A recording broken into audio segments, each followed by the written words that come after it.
तो dear student, जैसे कि आप सबको पता है कि हमारा बायोकेमिस्ट्री का लास्ट सब्जेक्ट जो कि यूनिट नंबर 8 है, nucleic acid post R N B S N first semester का सब्जेक्ट है। इसके आज हम लास्ट पार्ट को डिस्कस करेंगे और इसको इंशाल्लाह समझने की कोशिश करेंगे। तो जैसे कि डियर स्टूडेंट्स, आपको पता होगा न्यूक्लिक एसिड के हवाले से मैंने आपको काफ़ी डिटेल के साथ बताया था कि न्यूक्लिक एसिड जो है ये हमारे साथ एक इम्पोर्टेंट मैक्रो लिविंग मॉलिक्यूल है जो कि तमाम लिविंग ऑर्गेनिज्म में जो है पाया जाता है और इसका एक बहुत ही इम्पोर्टेंट रोल होता है। तो इसके हवाले से मैंने आपको काफ़ी डिटेल के साथ बताया था कि न्यूक्लिक एसिड जो है ये एक बायोलॉजिकल मैक्रो मॉलिक्यूल होता है। ठीक है, इसका काम क्या होता है? इसका काम ये होता है कि ये जितनी भी इंफॉर्मेशन होती है, जेनेटिक इंफॉर्मेशन होती है, उसको स्टोर रखी हुई होती है। इसी तरह से उसको ट्रांसमिट करने में इसका इम्पोर्टेंट रोल होता है। इसके साथ साथ जितनी भी जेनेटिक इंफॉर्मेशन होती है तो पेरेंट से ऑफस्प्रिंग में जब ट्रांसफ़र हो जाती है तो उस जेनेटिक इंफॉर्मेशन को एक्सप्रेस करने में न्यूक्लिक एसिड का एक अपना इम्पोर्टेंट रोल होता है। इसी तरह से सर फिर ये कि न्यूक्लिक एसिड के हमारे साथ कितने टाइप है? 2 टाइप है। एक हमारे साथ क्या होता है? डीएनए होता है, एक हमारे साथ आरएनए होता है। डीएनए में हमारे साथ जो पेंटोज शुगर आरएनए को होता है उसको हम क्या कहते हैं? डीऑक्सीराइबोज कहते हैं और आरएनए में हमारे साथ जो पेंटोज शुगर होता है उसको हम राइबोज शुगर कहते हैं। इसी तरह से न्यूक्लिक एसिड जो राइबोज आरएनए या डीएनए होते हैं तो ये 3 मेन कंपोनेंट से मिलकर बनते हैं, जिसमें एक हमारे साथ फॉस्फेट ग्रुप होता है, एक नाइट्रोजनस बेसिस होते हैं और एक हमारे साथ क्या होता है? पेंटोज शुगर होता है, 5 कार्बन पर मुश्तमिल शुगर मॉलिक्यूल होता है। तो ये तीनों चीज़ें मिलकर क्या करती हैं? न्यूक्लिक एसिड को बनाती है। फिर इसी तरह से ये तीनों चीज़ें मिलकर क्या करती है?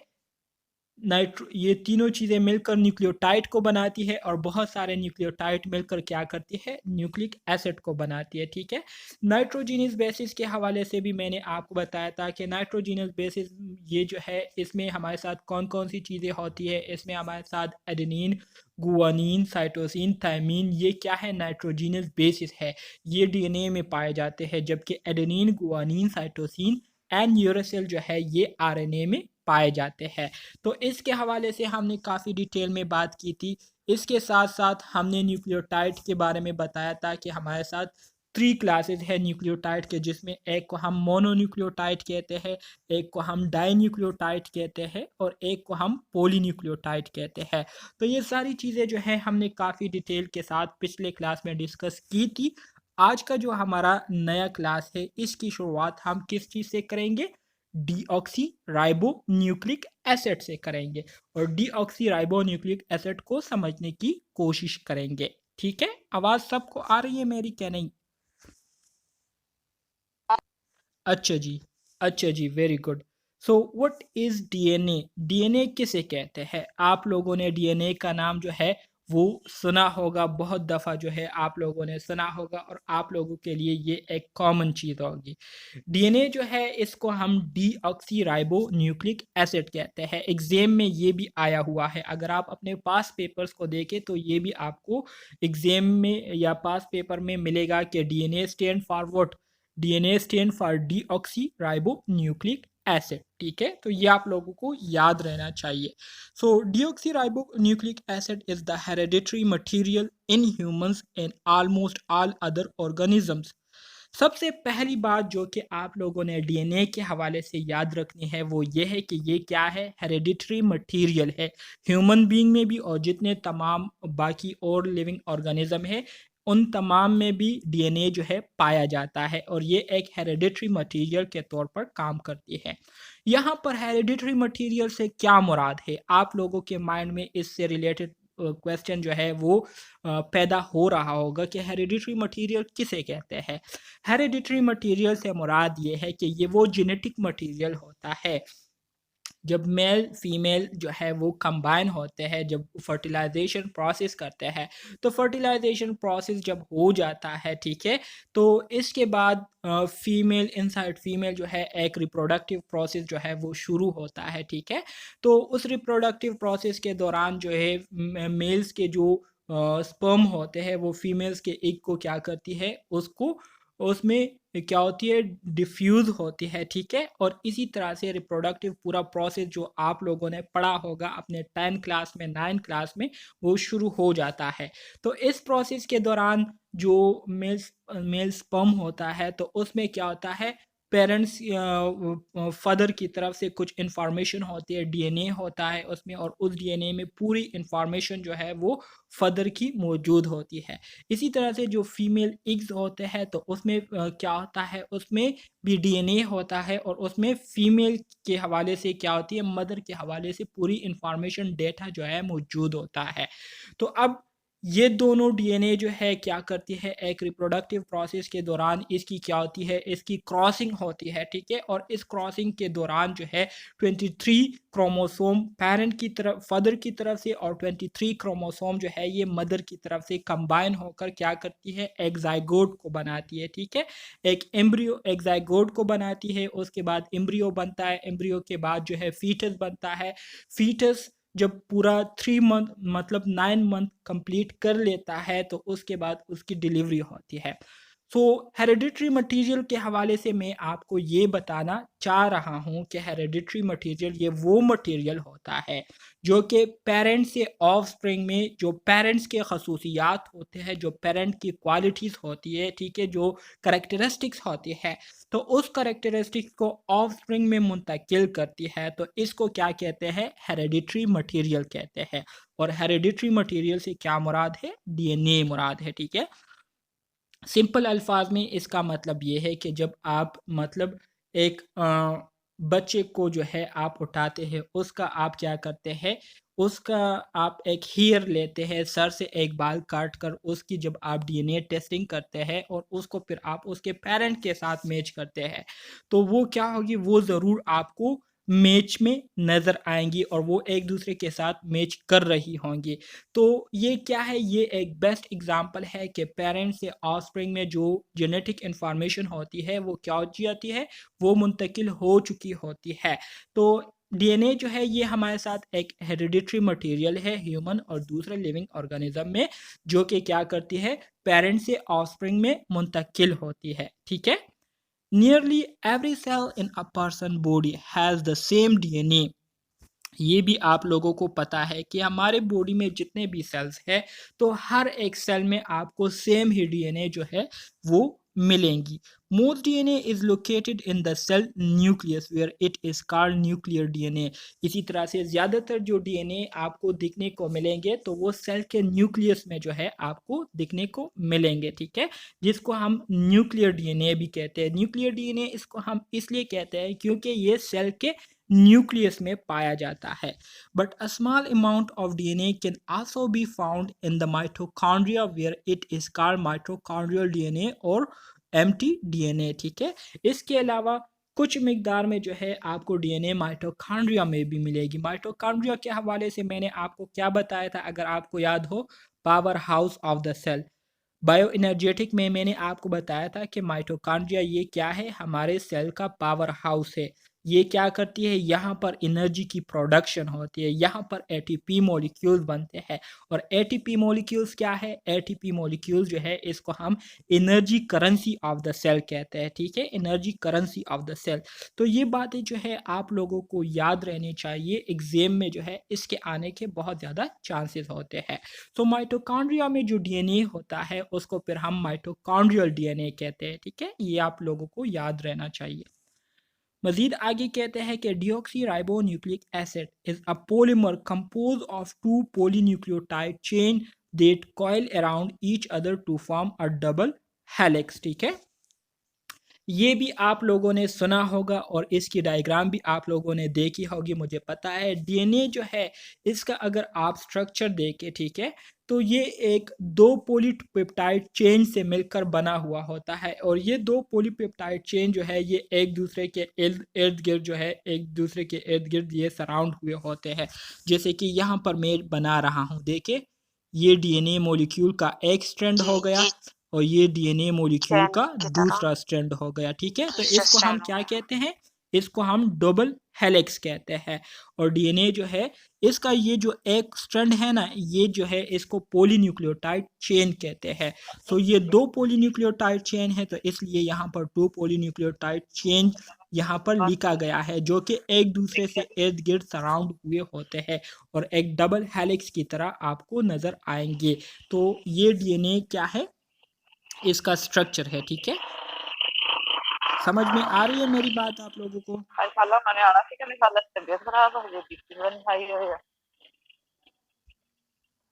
सर जी जी,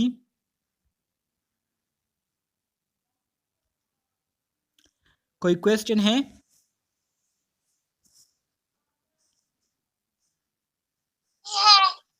आगे पढ़े। अच्छा जी, सही है। मजीद आगे बढ़ते हैं। The information in DNA is store as a code made up of 4 chemical basis. इसी तरह से डीएनए में हमारे साथ जितने भी इंफॉर्मेशन स्टोर्ड हुई होती है, ठीक है, तो वो क्या हुई होती है, एक कोड की शक्ल में स्टोर्ड हुई होती है। और ये कोड किस से बनते हैं, ये हमारे साथ 4 केमिकल बेसिस मिलकर क्या करती है, इन कोड्स को बनाती है। कोडोन का नाम आप लोगों ने सुना होगा, पिछले क्लासेस में मैंने आपको साथ डिस्कस किया हुआ था कोडोन, और उसका जो टेबल है वो भी मैंने आपको बताया था कि ये कोड कैसे बनते हैं, जिसमें मैंने आपको स्टॉप कोडोन के हवाले से भी बताया था, और जो दूसरे कोडोन है उसके हवाले से भी मैंने बताया था आप लोगों को। तो हमारे डीएनए में जो इंफॉर्मेशन पाई जाती है तो वो कोड के फॉर्म में पाई जाती है, और ये कोड किससे बनते हैं, ये 4 केमिकल बेसिस से बनते हैं। तो डीएनए में हमारे साथ 4 केमिकल बेसिस कौन से हैं, adenine, guanine, cytosine and thymine. ये 4 नाइट्रोजीनस बेसिस कंबाइन होकर क्या करती है, ख़ास किस्म के कोड्स बनाती है। और इन कोड्स में हमारे जितनी भी करेक्टरिस्टिक्स होती है, हमारे जितनी भी खसूसियात होते हैं, eye colour, hair colour, height हो गई, ठीक है, ये हेयर टेक्सचर हो गई, जितनी भी चीज़ें हैं तो इसमें स्टोर्ड हुई हुई होती है। ठीक है, जी sir. Human DNA consists of about 3 billion bases, and more than 99% of those bases are the same in all people.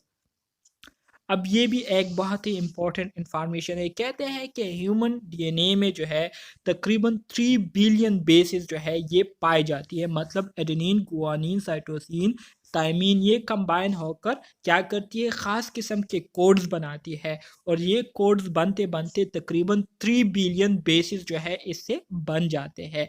और इसी तरह से तकरीबन 99% इन बेसिस में इन 3 बिलियन बेसिस में 99% बेसिस जो है वो क्या होते हैं, तमाम लोगों में सेम पाए जाते हैं। ठीक है, और जो फ़र्क एक दूसरे में हमें देखने को मिलती है, तो ये कुछ कोडोन, कुछ बेसिस के बुनियाद पर एक बंदा जो है दूसरे बंदे से मुख्तलिफ होता है। अगर पूरी दुनिया में जितने भी लोग हैं, इन सारे लोगों को आप एक जगह जो है जमा कर ले, और फिर इन सारे लोगों की आप फिंगरप्रिंट ले, तो जितने भी लोग हैं इनमें से किसी भी एक बंदे का जो फिंगरप्रिंट है वो दूसरे बंदे के साथ मैच नहीं करेंगे। तो इसके पीछे भी जो बेसिक चीज़ है वो क्या है, डीएनए है और अल्लाह ताला की कुदरत है। ठीक है, ये सारी चीज़ें जो है, ये जो हम पढ़ते हैं, तो समझने वालों के लिए इसमें बहुत बड़ी बड़ी निशानियां हैं। ठीक है, अच्छा जी, मज़ीद आगे बढ़ते हैं। The order or sequence of these bases determine the information available for building and maintaining an organism.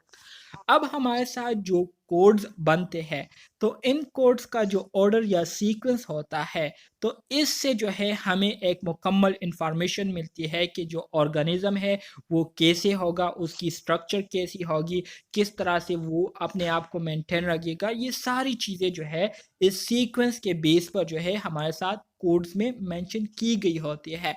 और ये पूरा कोड जो है हमें क्या करती है, एक ऑर्गेनिज्म के हवाले से पूरा डिटेल देती है।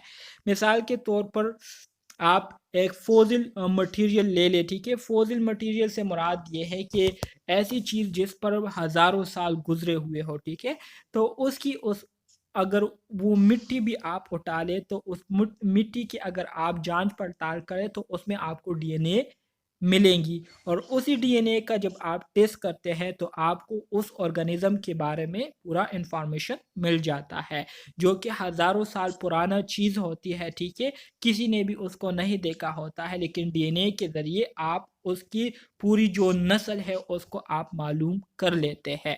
तो ये सारी चीज़ें क्या है? अल्लाह की कुदरत की निशानियाँ हैं। जी सर। सर ये ऑटोप्सी जब करवाते हैं वो सालों के बाद, तो उसमें वो मिट्टी में से वो सैंपल लेते हैं उसका, बिल्कुल या मतलब उसकी जो बोन्स में से ऑर्गेनिज्म लेते मिट्टी हुई होती है, मतलब मिट्टी में कन्वर्ट हुआ होता है, ठीक है? तो उससे ले लेते हैं, या अगर किसी बोन फार्म में मौजूद हो, ठीक है?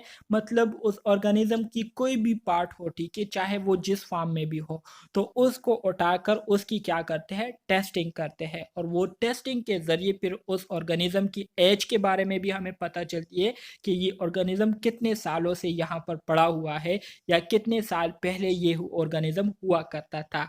अब अगर डायनासोर्स की बात करें तो डायनासोर जो है किसी भी लिविंग मतलब किसी भी इंसान ने डायनासोर को जो है आंखों के ज़रिए नहीं देखा, ठीक है?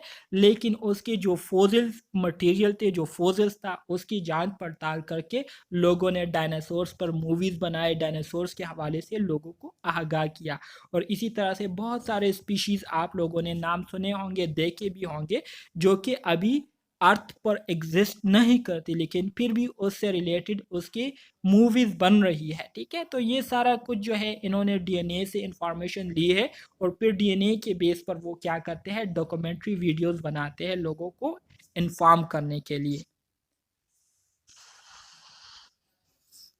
ठीक है?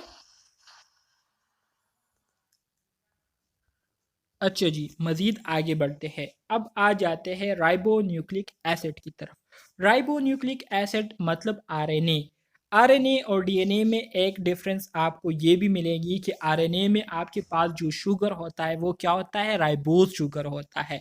डीएनए में आपके पास जो शुगर होता है वो क्या होता है? डीऑक्सीराइबोज शुगर होता है। डीएनए का जो स्ट्रक्चर होता है वो डबल हेलिक्स स्ट्रक्चर होता है, ठीक है? मतलब डबल स्ट्रैंडेड डीएनए होता है और आरएनए जो है ये आपके पास सिंगल स्ट्रैंडेड होता है, ठीक है? सिंगल पॉलीन्यूक्लियोटाइड चेन पर मुश्तमिल होता है। तो ये कुछ इंपॉर्टेंट पॉइंट्स हैं जो कि आप लोगों ने अपने साथ याद रखनी है, ठीक है? आरएनए का काम ये होता है कि ये हमारी बॉडी में डीएनए के ऑर्डर्स पर क्या करती है? मुख्तलिफ किस्म के प्रोटीन्स बनाती है। ऑर्डर्स आरएनए को कहाँ से मिलती है? डीएनए से मिलती है और फिर आरएनए जो है डीएनए के ऑर्डर्स को फॉलो करते हुए क्या करती है? मुख्तलिफ किस्म के प्रोटीन्स को बनाती है with the help of ribosomal RNA, ठीक है? आरएनए के हमारे साथ बहुत सारे अक़साम हैं, जो मेजर अक़साम है उसमें आपके पास मैसेंजर आरएनए, ट्रांसफ़र आरएनए और राइबोसोमल आरएनए आते हैं। तो इसके अपने-अपने फ़ंक्शन है, ठीक है? इन मुख्तलिफ किस्म के आरएनए के, जो कि आगे आप लोग पढ़ेंगे।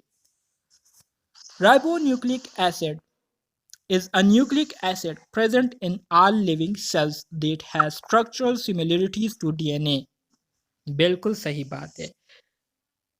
राइबोन्यूक्लिक एसिड जो है ये भी तमाम लिविंग ऑर्गेनिज्म में पाया जाता है। इसका जो स्ट्रक्चर होता है वो डीएनए के साथ थोड़ी बहुत जो है मुशाहिबत रखती है। इसके हवाले से मैंने आपको बताया था कि डीएनए में हमारे साथ जो नाइट्रोजिनस बेसिस होते हैं, तो डीएनए में थायमीन होता है, जबकि आरएनए में थायमीन की जगह क्या होता है? यूरेसिल होता है। तो ये थोड़ी सी डिफरेंस इसमें होती है, बाकी इसका जो स्ट्रक्चर है, ठीक है? ये आपको डीएनए से क्या मिलेंगी? सिमिलर मिलेंगी। Unlike DNA however RNA is most often single stranded. ये भी मैंने आपको अभी बताया कि आरएनए आपके पास सिंगल स्ट्रैंडेड पर मुश्तमिल क्या होता है? एक पॉलीन्यूक्लियोटाइड चेन होता है। An RNA molecule has a backbone made up of altering phosphate group and the sugar ribose rather than deoxyribose found in DNA. ये भी मैंने आपको बताया कि आरएनए में हमारे साथ जो बैकबोन होता है, ठीक है? आरएनए का, तो वो फॉस्फेट ग्रुप से मिलकर बना होता है। फॉस्फेट ग्रुप एक दूसरे के साथ बॉन्डिंग करके क्या करती है? एक बैकबोन बनाती है आरएनए मॉलिक्यूल का। इसके साथ साथ आरएनए में हमारे साथ जो पेंटोज शुगर होता है, 5 कार्बन पर मुश्तमिल जो शुगर होता है वो क्या होता है? वो राइबोज शुगर होता है, उसको हम राइबोज शुगर कहते हैं, ठीक है? जबकि डीएनए में हमारे साथ डीऑक्सीराइबोज शुगर होता है। समझ आ रही है ना मेरी बात की? Yes, sir.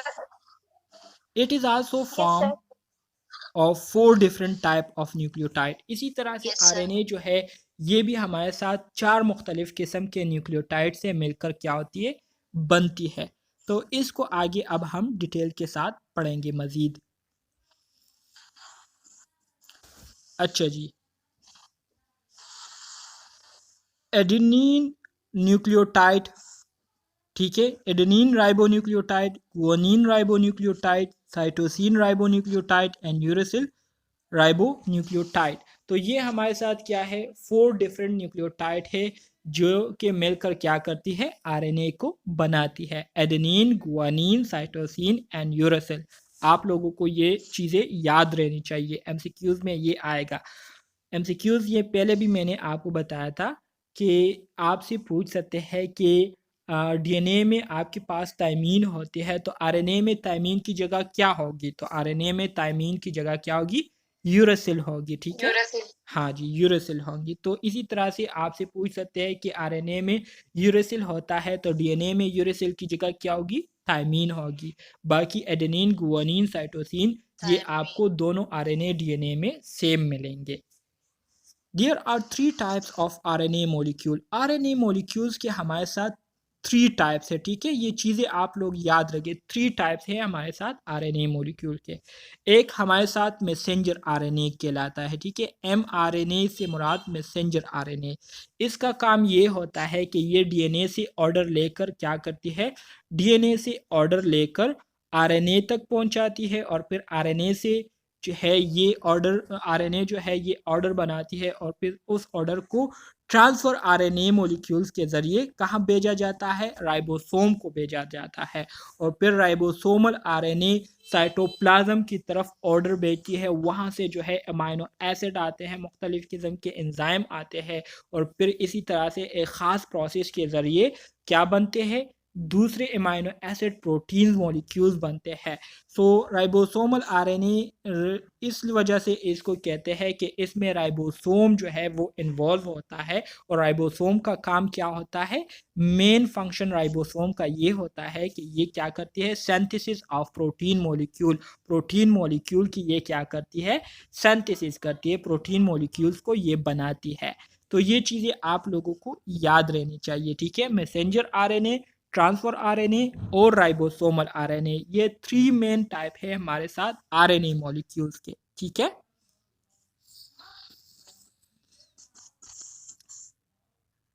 अच्छा जी, यहाँ पर अब आप ये स्ट्रक्चर देखें, ये वाला जो स्ट्रक्चर आपको नज़र आ रहा है जो डबल स्ट्रैंडेड है, ठीक है। 2 पॉलीन्यूक्लियोटाइड चेन से मिलकर हमारे साथ एक डबल हेलिक्स स्ट्रक्चर बनता है, ठीक है। तो इसको हम क्या कहते हैं, इसको हम डीएनए कहते हैं। जबकि जबकि आपको जो सिंगल स्ट्रक्चर आरएनए नज़र आ रहा है, ठीक है, इसको हम क्या कहते हैं, इसको हम आरएनए कहते हैं, राइबो न्यूक्लिक एसिड कहते हैं, ठीक है। आरएनए में आपके साथ जो नाइट्रोजनस बेसिस होते हैं तो वो कौन कौन से हैं, cytosine, guanine, adenine and uracil. जबकि डीएनए में आपके पास जो नाइट्रोजनस बेसिस है वो क्या है, साइटोसिन हो गए, ठीक है, गुआनिन हो गए, एडेनिन हो गए और यूरेसिल की जगह आपके पास थायमीन आएगा।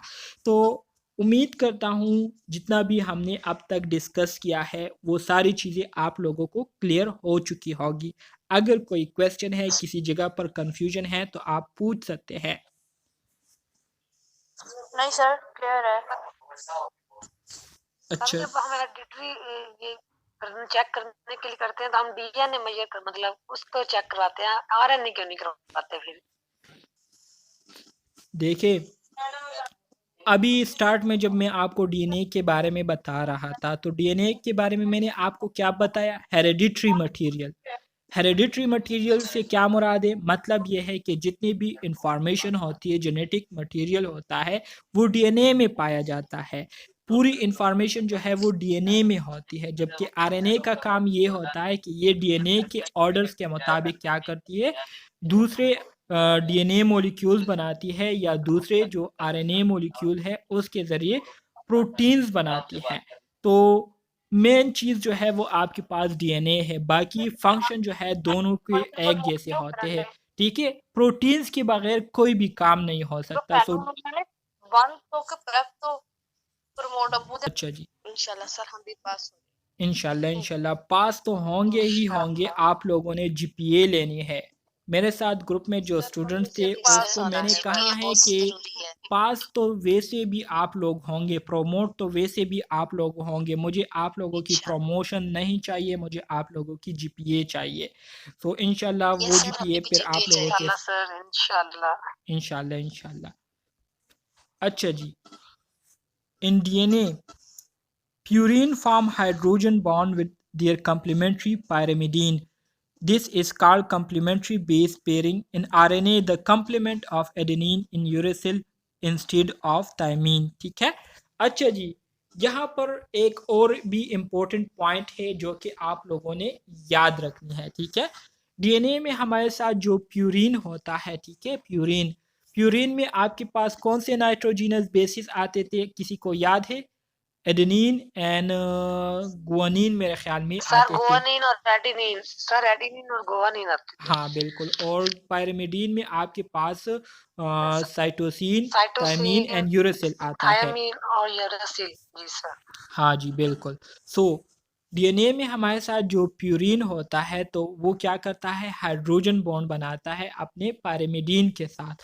सो इसमें आपके पास जो एडेनिन होता है वो क्या करता है, बॉन्ड बनाता है किसके साथ, पायरिडीन पायरिमिडीन में साइटोसिन के साथ बॉन्ड बनाता है। ठीक है, इसी तरह से जो गुआनिन होता है वो क्या करता है, बॉन्ड बनाता है किस चीज़ के साथ, थायमीन के साथ। थायमीन के साथ। हाँ जी, तो इस तरह से बॉन्डिंग बनती है। लेकिन जो थायमीन के साथ।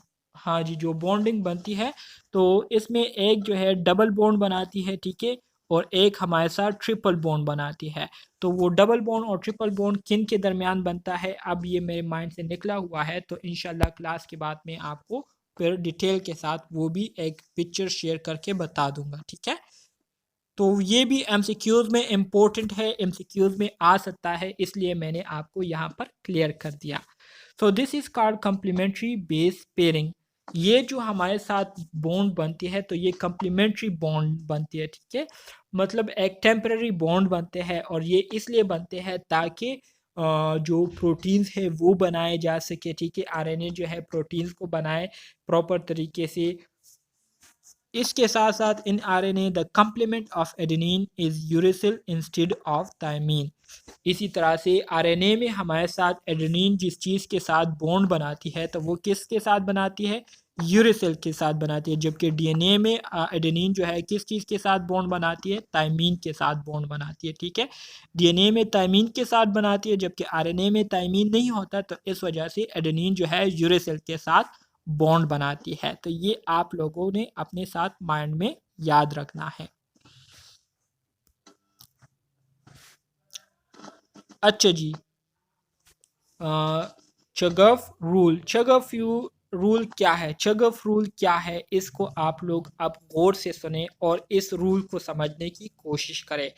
एग्ज़ाम में इससे एमसीक्यूज़ आ सकता है, तो इसलिए ज़रूरी है कि इसके हवाले से जो मेन कंसेप्ट है वो आप लोगों के माइंड में होना चाहिए। असल चीज़ कंसेप्ट है। अगर आप लोगों का कंसेप्ट क्लियर होगा तो चाहे जैसे भी एमसीक्यूज़ आए वो आप आसानी से क्लियर कर सकेंगे। One other key piece of information related to the structure of DNA came from Austrian biochemist Erwin Chagov. Chagov analyzed the DNA of different species, determined its composition of adenine, thymine, cytosine, and guanine bases. He made several key observations. अच्छा जी, एक Austrian biochemist थे जिनका नाम क्या था, Irwin चगफ था। चगफ ने क्या किया था, चगफ ने डीएनए पर जायज़ा लिया था, डीएनए का जायज़ा लिया था, मुख्तलिफ स्पीशीज़ से डीएनए लेकर उसकी क्या की थी, एनालिसिस की थी। एनालिसिस करने पर उसको मालूम हुआ कि डीएनए में हमारे साथ कुछ नाइट्रोजीनस बेसिस होते हैं जो कि एडेनिन, थायमीन, साइटोसिन और गुआनिन होते हैं। फिर इसके हवाले से इसने कुछ बातें कही थी, और वो क्या बातें हैं अब यहाँ पर उसको डिस्कस करेंगे। ठीक है, These findings, called Chagaf rule, turn out to be crucial to Watson and Crick model of the DNA double helix. Erwin Chargaff ने जब ये नाइट्रोजिनस बेसिस फाइंड आउट कर लिए तो इसको इन्होंने क्या नाम दिया, इसको इन्होंने चगफ रूल का नाम दिया। और ये रूल जो है ये वाटसन और Crick model of DNA double helix के लिए एक बहुत ही इम्पोर्टेंट पार्ट जो है वो बना, जो कि हमारे साथ बाद में जो मॉडल आया था Watson and Crick model of the DNA double helix, तो इस मॉडल को डिस्क्राइब करने में चगफ रूल ने एक बहुत ही इम्पोर्टेंट रोल प्ले किया था। तो इसको भी अब हम आगे डिटेल के साथ डिस्कस करेंगे।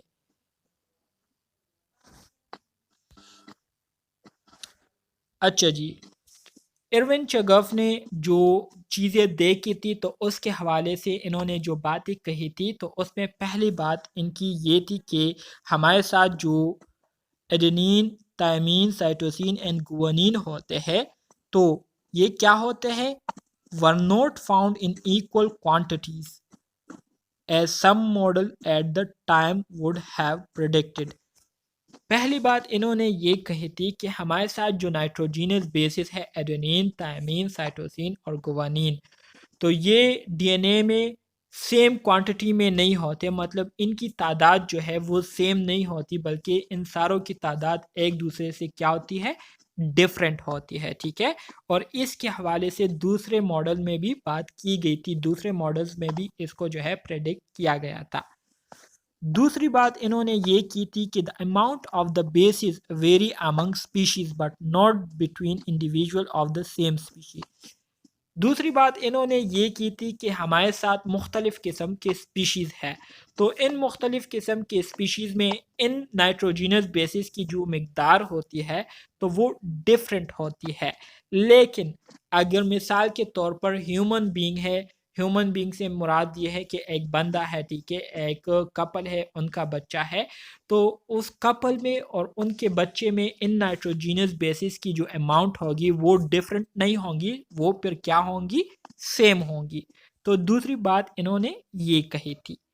तीसरी बात इन्होंने जो कही थी वो ये कही थी कि the amount of adenine always equal to the amount of thymine and the amount of cytosine is always equal to the amount of guanine। ठीक है, तीसरी बात इन्होंने ये की थी कि जितने मकदार में एक डीएनए में एडेनिन होते हैं, ठीक है, नाइट्रोजिनस बेस एडेनिन होता है, बिल्कुल उसी मकदार में आपके पास थायमीन भी मिलेंगे। और तीसरी जो बात है, सेकंड पॉइंट दोबारा बताइए जी सेकंड पॉइंट प्लीज दोबारा एक्सप्लेन कीजिएगा। अच्छा जी, दोबारा बताता हूँ, इस तीसरे को कंप्लीट करके दोबारा से मैं समराइज करता हूँ। ठीक है, तीसरी बात इन्होंने आवाज में भी कोई मसला है? अच्छा जी, तो हो सकता है ये बारिश की वजह है।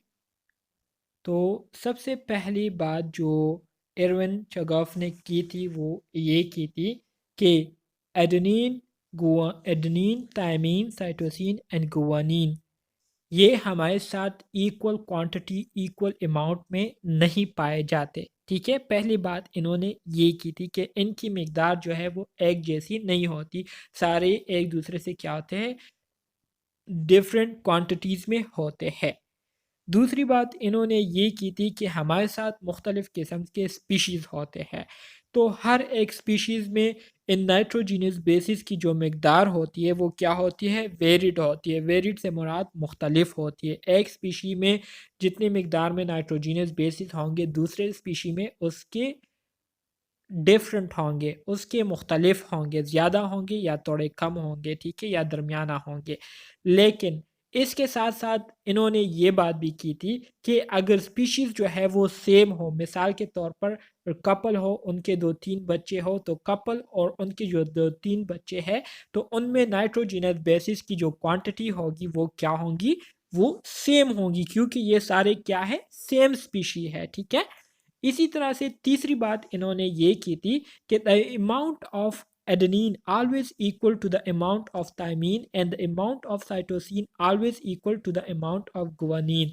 दूसरी बात इन्होंने ये की थी कि हमारे साथ जितने मिकदार में एडेनिन होंगे उतने ही मिकदार में आपके पास क्या होंगे, थायमीन होंगे, और जितने मिकदार में आपके पास साइटोसिन होंगे तो उतने ही मिकदार में क्या होंगे, गुआनिन होंगे। और इसके पीछे वजह क्या है, इसके पीछे वजह यह है कि ये सारे पेयर फॉर्म में होते हैं। सो पेयर को पूरा करने के लिए इन नाइट्रोजिनस बेसिस की जो क्वांटिटी है वो सेम होना ज़रूरी है।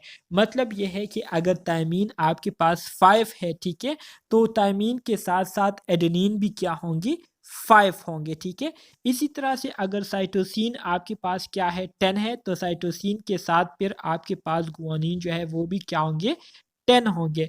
तो इसको अगर आप देखें तो ये तो एक दूसरे से मुख्तलिफ है, ठीक है, क्वांटिटी में, लेकिन जब इनकी पेयरिंग होती है तो पेयरिंग फॉर्म में फिर जब एक नाइट्रोजीनियस बेसिस जितने मिकदार में होगा उतने ही मिकदार में उसका दूसरा जो कपल है वो भी होगा। तो इसकी समझ आ गई आपको इन 3 बातों की? जी सर। अच्छा जी, वेरी गुड। अच्छा जी, फिर इसके बाद हमारे साथ आता है Watson and Crick model of DNA double helix. Watson and Crick ने जो मॉडल पेश किया था तो उस मॉडल का क्या नाम है, उस मॉडल का नाम डीएनए डबल हेलिक्स मॉडल है, ठीक है। इन्होंने ये मॉडल पेश किया था। सो इसमें क्या कहते हैं, इसमें कहते हैं कि Watson and Crick brought together data from a number of researchers including Franklin, Wilkin, Chegov and others to assemble their celebrated model of 3D structure of DNA. Watson and Crick ये भी क्या थे, ये भी एक रिसर्चर थे, ठीक है, ये दोनों भी रिसर्चर थे। इन्होंने क्या किया, इन्होंने सबसे पहले इनसे पहले जो रिसर्चर थे उन्होंने जो काम किया था तो उनके काम को इन्होंने क्या किया, स्टडी किया। और स्टडी करने के बाद इन्होंने क्या किया, अपना एक मॉडल पेश किया, और इस मॉडल को पेश करने का पर्पज़ यही था कि ये लोग क्या करें, डीएनए को 3D स्ट्रक्चर में क्या करें, डीएनए को 3D स्ट्रक्चर में प्रेजेंट करें। सो 3D स्ट्रक्चर में डीएनए को प्रेजेंट करने का जो मॉडल है, इसको पेश करने वाले कौन थे, इसको पेश करने वाले वाटसन और क्रिक थे। और इस मॉडल को क्या नाम दिया गया था, इस मॉडल को Watson model of DNA double helix का नाम दिया गया था, ठीक है। In 1962 James Watson, Francis Crick and Maurice Wilkins were awarded the Nobel Prize in Medicine, ठीक है। इसी तरह से 1962 में James Watson, Francis Crick and Maurice Wilkins को नोबेल प्राइज जो है वो दिया गया था। Unfortunately by then Franklin had died and Nobel prizes are not awarded post posthumously, ठीक है। इसी तरह से फिर इसके बाद जो फ्रैंकलिन थे उनकी डेथ हो गई, और इस वजह से फिर उनको जो है नोबेल प्राइज़ जो है वो नहीं दी गई, ठीक है, क्योंकि उनकी डेथ हुई तो डेथ की वजह से उनका जो नोबेल प्राइज़ था वो उसको फिर हवाले नहीं किया गया, ठीक है।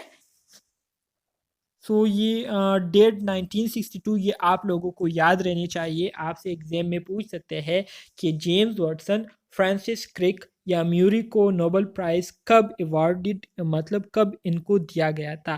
तो 1962 में जो है इनको क्या किया था, नोबेल प्राइज़ दिया गया था, ठीक है।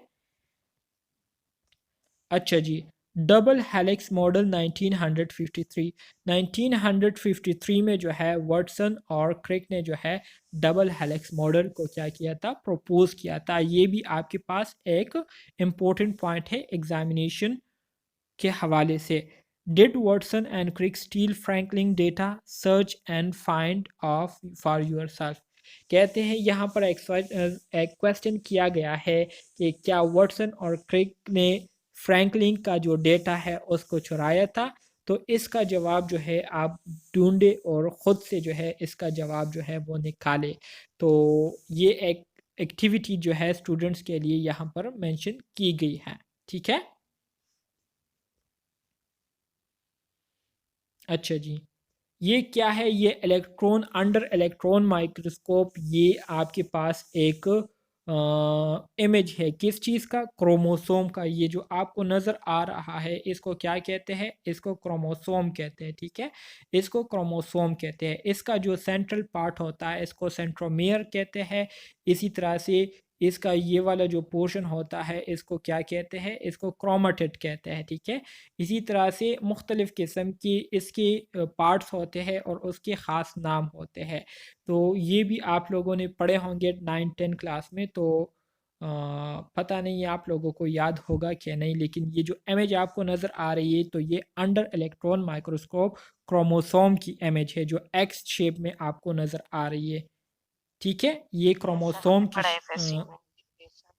जी और जनरल नर्सिंग में भी है। जी सर, ये जनरल नर्सिंग में भी है और एफएससी में मैट्रिक में है। बिल्कुल बिल्कुल। X shape chromosomes. अच्छा जी। Ever wonder what is the purpose of the prime mark 3 dash and 5 dash?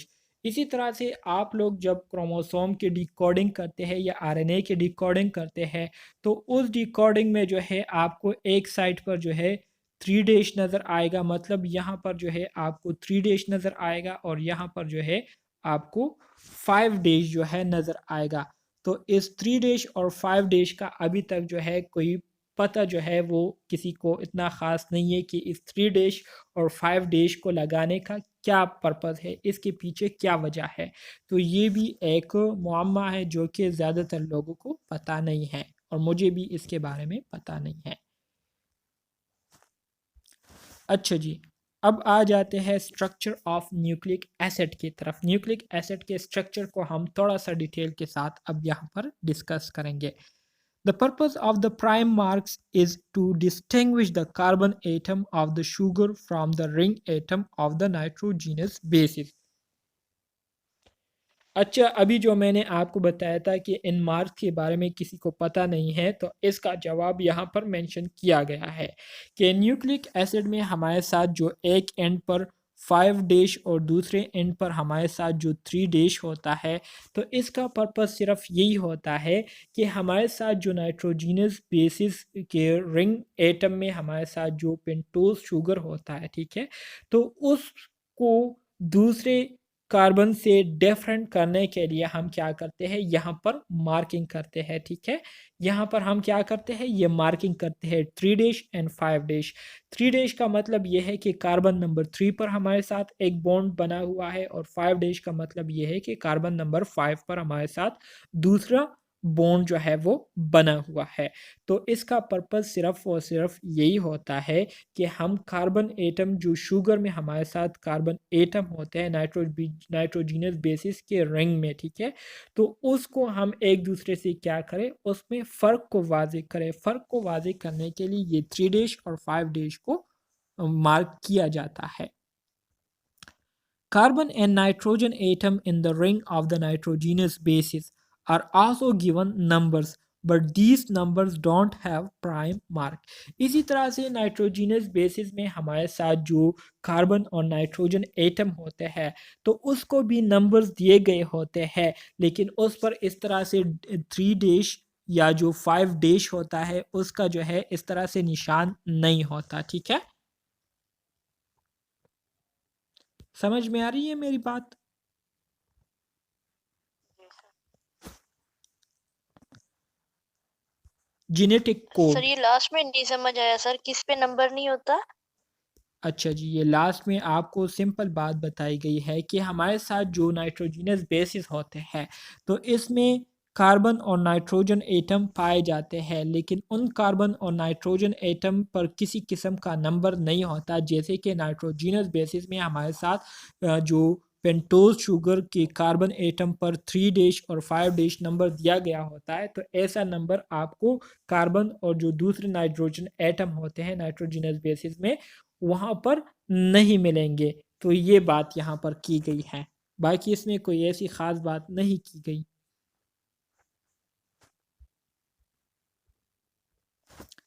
अब आ जाते हैं जेनेटिक कोड की तरफ। What is genetic code? Genetic code is the sequence of nucleotide in deoxyribonucleic acid and ribonucleic acid that determine the amino acid sequence of the proteins. Genetic codes क्या है? Genetic code जो है ये असल में DNA और RNA molecules में nucleotide की जो सीक्वेंस होती है, उसकी जो अरेंजमेंट, उसकी जो ऑर्डर होती है, उसको हम क्या कहते हैं? उसको हम जेनेटिक कोड्स कहते हैं।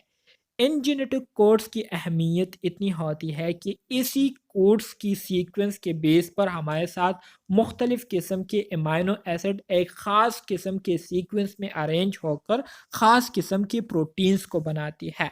सो ये जो जेनेटिक कोड्स होते हैं, तो ये असल में हमारे साथ डीएनए और आरएनए में न्यूक्लियोटाइड की सीक्वेंस को कहते हैं, जिसके बेस पर हमारे साथ फिर क्या बनते हैं? आगे प्रोटीन्स बनते हैं। ठीक है? Through the linear sequence of nucleotide in DNA contain the information for protein sequences. Proteins are not made directly from the DNA. अब यहाँ पर वो बात आ रही है जो कि मैंने बहुत पहले एक लेक्चर के स्टार्ट में बताई थी।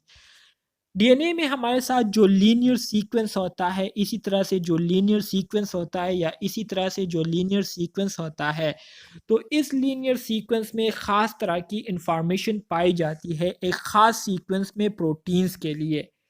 और ये जो प्रोटीन्स हमारे साथ बनते हैं, तो ये डायरेक्टली डीएनए इसको नहीं बनाती, बल्कि इसको बनाने के लिए डीएनए क्या काम करती है? इसको बनाने के लिए डीएनए जो है ऑर्डर्स देती है, किस चीज़ को? आरएनए को। और आरएनए में भी फिर मैसेंजर आरएनए को जो है ऑर्डर मिलते हैं कि वो क्या करे? वो डीएनए के ऑर्डर के मुताबिक जो इन्फॉर्मेशन है, वो ट्रांसफ़र आरएनए को भेजिए। ट्रांसफ़र आरएनए उसको आगे राइबोसोम को भेजता है और राइबोसोम उसको फिर साइटोप्लाज्म में भेजता है और साइटोप्लाज्म से फिर प्रोटीन्स के लिए हमें जितनी भी चीज़ें रिक्वायर्ड होती हैं, हमें जितनी भी चीज़ें दरकार होती हैं, तो वो चीज़ें आती हैं सेल्स के अंदर और फिर वहाँ पर जो है प्रोटीन के मेकिंग का प्रोसेस जो है वो शुरू होता है। So instead, a messenger RNA molecule is synthesized from the DNA and direct the formation of the protein. So DNA जो है ये प्रोटीन्स को डायरेक्ट नहीं बनाती, बल्कि डीएनए जो है सबसे पहले मैसेंजर आरएनए को बनाकर उसको एक ख़ास सीक्वेंस में कन्वर्ट करती है, उसको क्या करती है? एनकोड करती है। एनकोड से मुराद उसमें वो सारी इंफॉर्मेशन दर्ज करती है जो कि डीएनए चाहता है। फिर यही मैसेंजर आरएनए ये मैसेज जो है, जो हमारे साथ राइबोसोमल आरएनए होता है, उसको भेज देता है, वहाँ ट्रांसफ़र कर देता है। फिर में राइबोसोमल आरएनए जो है ट्रांसफ़र आरएनए को ये मैसेज देता है जो कि वो क्या करता है? साइटोप्लाज़्म की तरफ जाता है और साइटोप्लाज़्म से फिर प्रोटीन बनाने के लिए जितने भी चीज़ें रिक्वायर्ड होती है, वो जमा होती है और फिर इस तरह से प्रोटीन्स के बनने का जो प्रोसेस है वो शुरू हो जाता है। फिर क्या है? Excuse me sir. जी, जी। सर ये मैसेंजर आरएनए राइबोसोमल आरएनए और इनकी सीक्वेंस काइंडली बताइएगा। पहले उसको या क्या बताइए? देखिए, सबसे पहले आपके पास डीएनए क्या करती है? मैसेंजर आरएनए को बनाती है। मैसेंजर आरएनए को इसलिए बनाती है ताकि डीएनए जो चाहता है वो बात आगे पहुंचाई जा सके। मैसेंजर इसलिए इसको कहते हैं क्योंकि ये मैसेंजर के तौर पर काम करती है, एक मैसेज को दूसरी जगह क्या करती है? भेजने का काम करती है। तो सबसे पहले मैसेंजर आरएनए आता है, फिर इसके बाद आपके पास क्या आता है? इसके बाद फिर आपके पास राइबोसोमल आरएनए आता है, ठीक है? Ribosomal RNA. राइबोसोमल आरएनए तक जब ये मैसेज पहुंच जाता है, जब राइबोसोम को मैसेज मिल जाता है कि डीएनए चाहती है कि मैं प्रोटीन्स बनाऊं, तो ये राइबोसोम क्या करता है? ये अपने आरएनए को मैसेज देता है कि जाए, ये मैसेज जो है सेल में सेल की तरफ इस मैसेज को ले जाए और सेल में जितनी भी चीज़ें मौजूद हैं उनको इन्फॉर्म करे कि हमें इस चीज़ की ज़रूरत है। तो ये बात कौन ले जाता है सेल की तरफ? ये बात ट्रांसफ़र आरएनए ले जाती है। Transfer RNA cytoplasm of the cell, cell के साइटोप्लाज्म में जाती हैं, वहाँ पर इस मैसेज को डिकोड करती हैं। फिर उसके बाद प्रोटीन्स बनाने के लिए जितने भी चीज़ें रिक्वायर्ड होती है, अमाइनो एसिड्स हो गए, ठीक है, जितनी भी चीज़ें रिक्वायर्ड होती है, वो राइबोसोम की तरफ आना शुरू हो जाती है और राइबोसोम एक प्रॉपर सीक्वेंस, एक प्रॉपर प्रोसेस के ज़रिए प्रोटीन्स को बनाना शुरू कर देती है। तो सबसे पहले मैसेंजर आरएनए, फिर राइबोसोमल आरएनए, फिर ट्रांसफ़र आरएनए, ठीक है? Yes sir, clear, thank you. अच्छा सर जी। ये प्रोटीन और अमाइनो एसिड बात हो रही है, तो सर ये वो है जो हम फूड के ज़रिए लेते हैं या जी, वेरी गुड। सो मज़ीद आगे बढ़ते हैं। RNA is compose of 4 nucleotide. RNA जो है ये हमारे साथ 4 न्यूक्लियोटाइड से बनती है। कौन-कौन से? Adenine, guanine, cytosine and uracil. ये आप लोगों को मेरे ख़्याल में ये बात तो याद हो चुकी होंगी, तकरीबन 10-15 मर्तबा हम इसको डिस्कस कर चुके जी हैं। सर। रट गई है सर। बिल्कुल, वेरी गुड। फिर इसके बाद क्या है? 3 adjacent nucleotide constitute a unit known as codon. Important point है, ये आपके केमिस्ट्री एमसीक्यूज़ में आया हुआ है। 3 न्यूक्लियोटाइड कंबाइन होकर एक यूनिट को बनाती है, उसको हम क्या कहते हैं? कोडोन कहते हैं, ठीक है? 3 एडजेसेंट न्यूक्लियोटाइड मतलब एडेनिन, गुआनिन, साइटोसिन कंबाइन होकर ये एक कोड बनाती है, ठीक है? उस कोड में एक ख़ास प्रोटीन के हवाले से इंफॉर्मेशन मौजूद होती है। तो इस कोड को क्या कहते हैं? इस कोड को हम कोडोन कहते हैं, ठीक है? Which code for an amino acid, देखें जो कि एक ख़ास अमाइनो एसिड के हवाले से इसमें इंफॉर्मेशन मौजूद होती है। For example the sequence of adenine, uracil and guanine, ये हमारे साथ एक कोडोन है। ये किस चीज़ के लिए काम करती है? That specifies the amino acid for methionine, जो कि एक मेथायोनीन अमाइनो एसिड को बनाने के लिए इसमें इंफॉर्मेशन मौजूद होती है। जब भी ये कोडोन बनेंगे तो इसके नतीजे में हमारे साथ जो अमाइनो एसिड बनेगा तो वो कौन सा होगा? वो मेथायोनीन होगा, ठीक है? बात की समझ आ रही है? जी सर। सर ये वही है जो पीछे हमने एक टेबल पढ़ा था, बिल्कुल ये वही है। उनमें और 3 नॉन कोडॉन थे। बिल्कुल, बिल्कुल, ये वही है और आगे वही टेबल दोबारा आने वाला है। यहाँ पर मैं आपको दोबारा रिवाइज़ करवाऊँगा। There are 64 possible जी। codons, 3 of which do not code for amino acid but indicate the end of a proteins। वही बात हो रही है। वैसे तो हमारे साथ 64 पॉसिबल कोडॉन्स जो है वो बनते हैं, ठीक है? इन नाइट्रोजिनस बेसिस से मुख्तलिफ सीक्वेंस में 64 पॉसिबल कोडॉन बनते हैं, लेकिन इन 64 पॉसिबल कोडॉन में हमारे साथ 3 कोडॉन ऐसे हैं जो कि किसी भी किस्म के प्रोटीन्स या अमाइनो एसिड्स को नहीं बनाती, बल्कि प्रोटीन्स बनाने का जो प्रोसेस है उसको रोकने का काम करती है, जिसको हम स्टॉप कोडॉन कहते हैं। So the remaining 61 codons specify the 20 amino acid that make up proteins। So हमारे साथ जो remaining 64 में से जो सर remaining वहाँ पे हमने 2 61। पढ़े थे। जी सर पीछे हमने 2 पढ़े थे जो नॉन अमाइनो एसिड वो थे। जी जी इधर बिल्कुल। आप 3 पढ़ रहे हैं। बिल्कुल, बिल्कुल, वही है, लेकिन यहाँ पर आप बात सुनें, यहाँ पर थोड़ा-सा डिटेल के साथ अब हम जा रहे हैं। यहाँ पर अब 64 कोडॉन्स है, 64 कोडॉन्स में जो है हमारे साथ क्या है? 64 कोडॉन में 3 कोडॉन ऐसे होते हैं जो किसी किस्म के अमाइनो एसिड या प्रोटीन को नहीं बनाती, बल्कि प्रोटीन्स बनाने का जो प्रोसेस है उसको रोकने का काम करती है। उसके लिए क्या करती है? एक ख़ास किस्म के अमाइनो एसिड बनाती है, जिसके बाद क्या होता है? प्रोटीन्स बनने का प्रोसेस स्टॉप हो जाता है। हमारे साथ जो रिमेनिंग 61 कोडॉन होते हैं तो ये हमारे साथ स्टैंडर्ड अमाइनो एसिड बनाती है। स्टैंडर्ड अमाइनो एसिड की तादाद आपके पास कितनी है? 20 अमाइनो एसिड है। और जो 20। नॉन स्टैंडर्ड अमाइनो एसिड है उसकी तादाद आपके पास कितनी थी? 2 थी ना? 2 थी ना? 2 थी जी सर। उसकी तादाद। जी तो सर।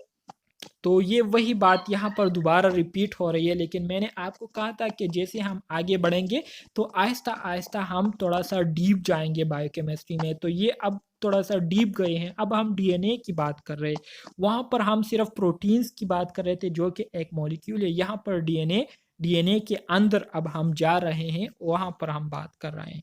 सो 61 जो कोडोन है ये ख़ास किस्म के स्टैंडर्ड अमाइनो एसिड्स को बनाती है, और वो स्टैंडर्ड अमाइनो एसिड टोटल तादाद में कितनी है? 20 है, जो कि बाकी मुख्तलिफ़ किस्म के प्रोटीन्स को बनाती है जो कि हमारे बॉडी को रिक्वायर्ड होती हैं। सही है? कोई जी सर। समझ आ गई है ना इसकी बात? इस समझ आ गई आप लोगों को? सर ये थोड़ा-सा सर एंड वाला रिपीट कीजिए ना। एंड अच्छा वाला जी, सर। अच्छा जी। ये देखें, बी एन टोटल हमारे साथ जो है 64 पॉसिबल कोडॉन बनते हैं इन 4 नाइट्रोजीनस बेसिस को जब हम खास सीक्वेंस में अरेंज करते हैं। इन 64 में से हमारे साथ 3 कोड्स ऐसे होते हैं जो कि किसी किस्म के अमाइनो एसिड, किसी किस्म के प्रोटीन्स को नहीं बनाती, बल्कि इनका काम ये होता है कि ये प्रोटीन बनाने का जो प्रोसेस होता है इसको रोकने का काम करती है, इसको स्टॉप करने का काम करती है। इसके बाद पीछे हमारे साथ रह जाते हैं 61 कोडोन। तो 61 कोडोन जो है ये वो कोडोन होते हैं जो कि स्टैंडर्ड अमाइनो एसिड्स को बनाती है, और हमारे साथ स्टैंडर्ड अमाइनो एसिड की तादाद कितनी है? 20 है। फिर इन्हीं स्टैंडर्ड 20 अमाइनो एसिड से बाकी मुख्तलिफ किस्म के प्रोटीन्स जो है हमारे बॉडी में क्या होते हैं? बनते हैं। अब क्लियर हो गया? डीएनए में अमाइनो एसिड और प्रोटीन का क्या रोल होता है? क्या? जी sir. Genes are segments of deoxyribonucleic acid. They contain the code for specific proteins that function in one or more type of cells in the body. इसी तरह से जीन्स जो है ये हमारे साथ डीएनए के क्या होते हैं? सेगमेंट्स होते हैं, पार्ट्स होते हैं, और इसमें ख़ास तरह के कोड जो है पाए जाते हैं ख़ास तरह के प्रोटीन्स को बनाने के लिए, जो कि एक या एक से ज़्यादा मुख्तलिफ किस्म के सेल्स में क्या करती है? अपना रोल प्ले करती है। ठीक है, सो ये कुछ इंफॉर्मेशन थी, जनरल नॉलेज है जो कि आप लोगों को आपके माइंड में जो है ये चीज़ें बैठनी चाहिए, जो कि बहुत ज़्यादा ज़रूरी है एग्जामिनेशन पॉइंट ऑफ व्यू से। सो अब इस टेबल को आप लोग देखिए, ऑलरेडी मैं इसके बारे में आपको बता चुका हूँ। अब आप लोगों के माइंड में ये क्वेश्चन आ रहा होगा कि ये ट्रिपल यू कहाँ से आया है? तो ट्रिपल यू जो है ये ऐसे आया है कि सबसे पहले आप इस यू को जो है क्या करेंगे? इसके साथ प्लस करेंगे, तो आपके पास क्या आएगा? आपके पास एक यू तो ये वाला हो गया, दूसरा यू आपके पास ये वाला ऊपर वाला हो गया, और तीसरा यू कहाँ से आ गया? तीसरा यू ये वाला हो गया। फिर राइट पे है। हाँ जी, फिर इसी तरह से इन 2 यू को आप लेंगे, ठीक है, और आखिर में जो तीसरा कोडॉन है वो आप यहाँ से लेंगे, तो यहाँ पर सबसे लास्ट में सी आया हुआ है। ठीक है, फिर इसी तरह से 2 यू तो आपके पास ये वाले हो गए। ठीक है, ये ए कहाँ से आ गया? ए यहाँ से लिया गया है। फिर इसी तरह से जी कहाँ से आ गया? जी यहाँ से लिया गया है। तो इस तरह से इसकी आप जब क्या करते हैं? अरेंजमेंट करते हैं, तो आपके पास ये टोटल कितने बन जाते हैं? टोटल आपके पास ये 64 कोडोन बन जाते हैं, और इस 64 कोडोन में आपके पास जो 3 स्टॉप कोडोन बनते हैं, तो उसमें एक आपके पास ये वाला है जो कि आप लोगों को नज़र आ रहा है, UGA। इसको मैंने कैसे याद किया था? इसको मैंने ऐसे याद किया था, युगा युआ। और इसी तरह से जो तीसरा है वो कौन सा है? कहाँ पर गया तीसरा? सर हाँ यू हाँ आ के हाँ, नीचे या यू आ? ये एक यू आग है, यू आ है, और युगा। तो सिंपल चीज़ें हैं, इसको आप याद करेंगे तो इंशाल्लाह आप लोग जो है आसानी से इसको एग्जाम में क्लियर कर सकते हैं। सही है, ये 3 आपके पास क्या है? स्टॉप कोडॉन है, यू आ, युगा एंड यू आग। ठीक है, यू आग। जी सर। जी अच्छा जी, मज़ीद आगे बढ़ते हैं। DNA replication. तो डीएनए रिप्लिकेशन से क्या मुराद है? मतलब डीएनए रिप्लिकेशन से मुराद ये है कि डीएनए की कॉपीज़ का बनना, इसको कहते हैं डीएनए रिप्लिकेशन। रिप्लिकेशन मतलब कॉपी करना, फोटोकॉपी बनाना, इसको कहते हैं डीएनए रिप्लिकेशन। अच्छा जी, ट्रांसक्रिप्शन किसे कहते हैं? इसके इतनी ज़्यादा डिटेल तो आपके सिलेबस में नहीं थी, लेकिन मैंने जस्ट यहाँ पर इंफॉर्मेशन मेंशन की है, क्योंकि अक्सर एग्ज़ाम में आता है कि the process of nucleic acid translation या the conversion of the amine information encoded in messenger RNA into a sequence of amino acid which then form a protein is called what? इस process को क्या कहेंगे? इस process को हम transcription कहेंगे। Transcription जो है ये एक ऐसा अमल होता है, एक ऐसा प्रोसेस होता है जिसमें क्या होता है? जिसमें मैसेंजर आरएनए में जितनी भी इंफॉर्मेशन इनकोड की गई होती है, जितनी भी इंफॉर्मेशन मैसेंजर आरएनए को डीएनए ने दिया होता है, तो उस इंफॉर्मेशन को जो है सीक्वेंस ऑफ अमाइनो एसिड में कन्वर्ट कर दिया जाता है, ठीक है। तो उस सीक्वेंस ऑफ अमाइनो एसिड से फिर हमारे साथ ख़ास किस्म के प्रोटीन्स बनते हैं। तो ये जो प्रोसेस है जिसमें डीएनए मैसेंजर आरएनए की जो इनकोडेड इंफॉर्मेशन होती है उसको कन्वर्ट करके सीक्वेंस ऑफ अमाइनो एसिड में कन्वर्ट किया जाता है, जिससे फिर बाद में प्रोटीन्स बनता है। तो इस प्रोसेस को हम क्या कहेंगे? ट्रांसक्रिप्शन कहेंगे, ठीक है। तो ये इंफॉर्मेशन या ये जो डिफिनीशन है ये आप लोगों को इसी तरह से याद होनी चाहिए। ये यहाँ से ये डिफिनीशन दिस प्रोसेस। सर मुझे ट्रांसक्रिप्शन की समझ नहीं आई। अच्छा जी, दोबारा से सुने। ट्रांसक्रिप्शन ये वो प्रोसेस होता है, ये वो अमल होता है जिसमें हमारे साथ डीएनए ने जो मैसेंजर आरएनए को इंफॉर्मेशन दी होती है ना, मैसेंजर आरएनए को जो ऑर्डर दिया होता है ना, तो उस मैसेंजर आरएनए का ऑर्डर जो है उसको कन्वर्ट कर दिया जाता है अमाइनो एसिड के सीक्वेंस में। मतलब उस ऑर्डर के मुताबिक अमाइनो एसिड को एक ख़ास सीक्वेंस में कन्वर्ट कर दिया जाता है।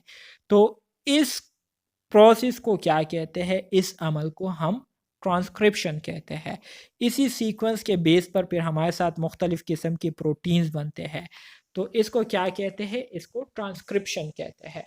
अब समझ आ गई? Yes sir, thank you. Okay, welcome. मज़ीद आगे बढ़ते हैं। This process occurred in the ribosome of the cells and involve transfer RNA molecules which carry specific amino acids and recognize specific sequence in the messenger RNA called codon। ठीक है। अब ये जो process हो रहा होता है तो ये कहाँ पर होता है? ये सेल के राइबोसोम के अंदर होता है, ठीक है। मैंने आपको बताया ना कि राइबोसोम का काम क्या होता है? प्रोटीन्स का बनाना होता है। प्रोटीन्स को बनाना ये काम राइबोसोम का होता है। Power house of the protein synthesis हम किस ऑर्गेनेल को कहते हैं? राइबोसोम को कहते हैं। राइबोसोम ये एक ऑर्गेनेल है, ये हमारे साथ सेल के अंदर पाया जाता है। अच्छा जी, जब सर ये पावर हाउस तो माइटोकॉन्ड्रिया को नहीं कहते थे? नहीं, उसको power house of the energy कहते हैं। Power house of the energy mitochondria को कहते हैं, जबकि power house of the protein synthesis जो है वो हम राइबोसोम को कहते हैं। जी सर। अच्छा जी, इन्वॉल्व ट्रांसफर ऑफ आरएनए। अच्छा जी, इसमें क्या होता है? ये राइबोसोम क्या करते हैं? ट्रांसफर ऑफ आरएनए, जो ट्रांसफर आरएनए मॉलिक्यूल है उसको क्या करते हैं? उसको डिकोड करती है, which carry specific amino acid. इसमें जो है ख़ास किस्म के अमाइनो एसिड होते हैं ट्रांसफ़र आरएनए के साथ। इसी तरह से ये अमाइनो एसिड जो है एक ख़ास सीक्वेंस में अरेंज हुए होते हैं, ठीक है, मैसेंजर आरएनए के ऊपर। तो उसको फिर हम क्या कहते हैं? कोडोन कहते हैं। यही मैसेंजर आरएनए साइटोप्लाज्म में जाती है, वहाँ पर जो है राइबोसोम की जो ऑर्डर है उसको सेल के अंदर बताती है, और फिर साइटोप्लाज्म जो है ये क्या करती है? साइटोप्लाज्म से हमारे साथ प्रोटीन्स के लिए जितनी भी चीज़ें रिक्वायर्ड होती है वो तमाम चीज़ें आ जाती है राइबोसोम की तरफ, और राइबोसोम उसको फिर क्या करती है? उससे प्रोटीन्स बनाती है।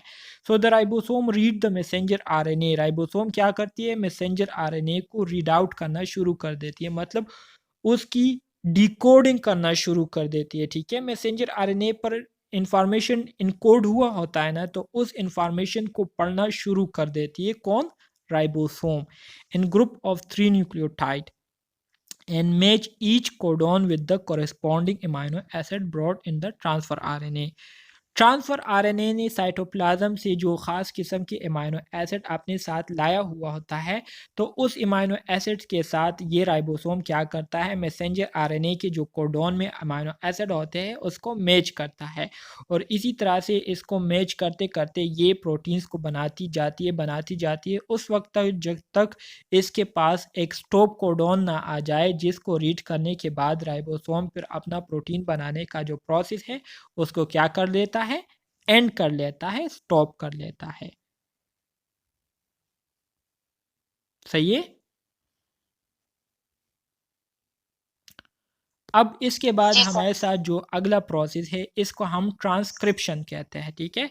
एक ट्रांसलेशन होता है, एक ट्रांसक्रिप्शन होता है। सॉरी, ये ट्रांसक्रिप्शन था, ये ट्रांसलेशन है, लेकिन मैंने जो है ट्रांसक्रिप्शन वर्ड लिखा है, तो यहाँ पर ये ट्रांसलेशन है जो अभी हम पढ़ेंगे, ठीक है।